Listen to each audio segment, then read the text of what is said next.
When I'm diving, I have this sense of freedom. It was something that was a special feeling for me, and it still is. My good friend Wellington is a diver in her own right too and shares the same sentiment. The two of us had a free weekend and have been meaning to get away for a while. So we decided to take the plunge and embark on an unforgettable trip. I've heard of the Thousand Islands, but never really knew what there was to do there.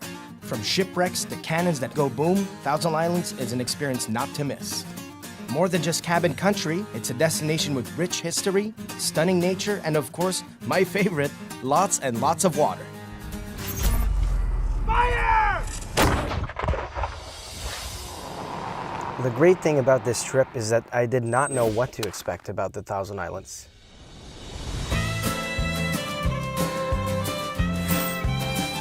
I had never really done scuba diving, even though that sounds a little bit funny to some people.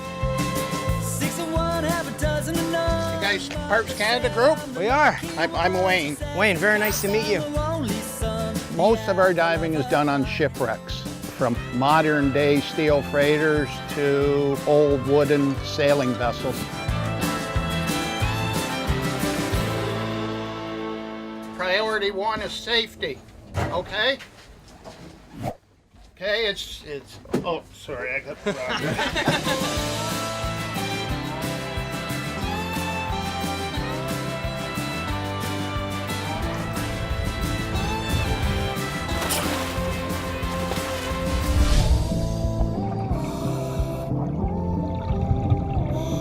It's no secret that I love the water. To be able to go down there and see a shipwreck was very, very peaceful to me to be under there.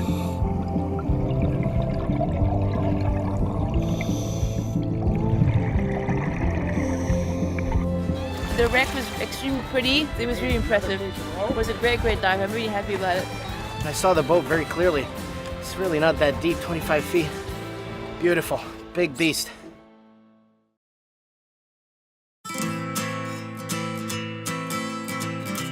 Jones Creek, baby. Here we are. Really, the scenery was fantastic. You know, almost transport us somewhere else. Jones Creek at Thousand Islands National Park is an excellent place in the Thousand Islands to see the variety of landscapes in the mainland. You come up to these open areas where you get to Jones Creek itself, and there's beautiful overlooks. Look at this place. Not bad at all, eh? Oh, it's very pretty.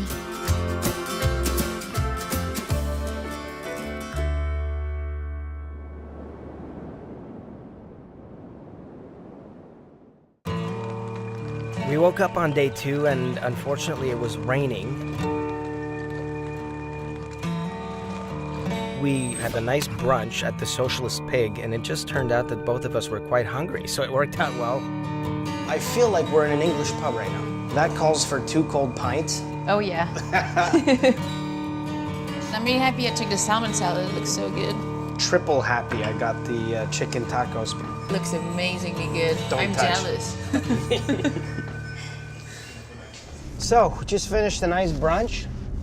The Socialist Pig, I ate like one as well, so that's pretty good. I feel great. Now we're going fishing. Let's do it. Hey, very nice to meet you. Nice to meet you. I'm Dan. I'm a fishing guide in the Gananoque area. I've been fishing in this area for over 60 years. Fish we're going to catch will be perch and pike. I'm glad that we're finally entering in my world. Now, we're gonna use the worm. Hopefully that gets us some fish. As soon as you feel the bite, hook it. Hey! This is the first fish I've ever caught. It's very little, but I'm proud of it. Thank you for everything. Okay. Take care. So the only fish we caught, we brought back to the campsite, and Wellington showed us how to get the fish ready for dinner. That's one thing about fishing. You can't be scared of having your hands dirty. And your face, too. And your face. And then you're gonna cut it all the way through. She then cooked it for us on this beautiful barbecue. Wow.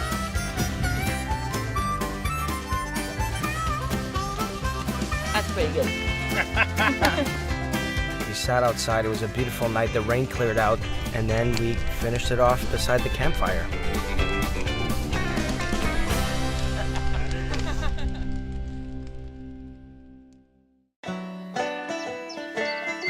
On day 3, we woke up on McDonald Island, and it was just a gorgeous morning there. We had a nice coffee, a nice breakfast before we got going on the kayak. Good morning. Good morning to you. Good morning. Nice to meet you.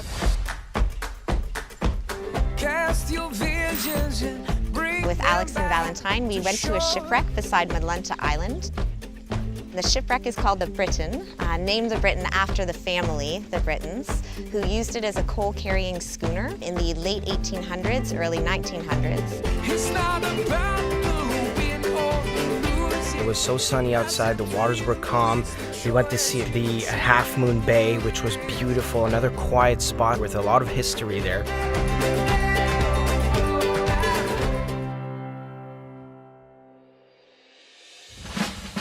We then moved on to Fort Wellington, where we shot a cannon. We put on these amazing outfits, I have to say. Oh, qu'on est bien.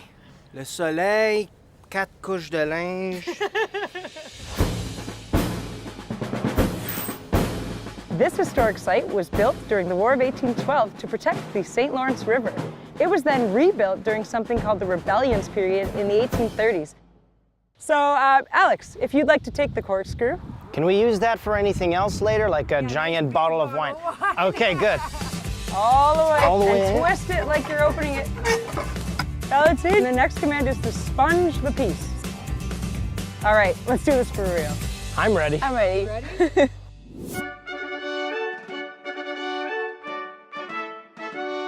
We're at war, you know. We're at war. Fire!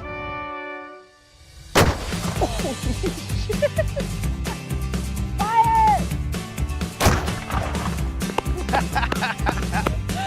Quelle puissance! On le sent ici. Wow!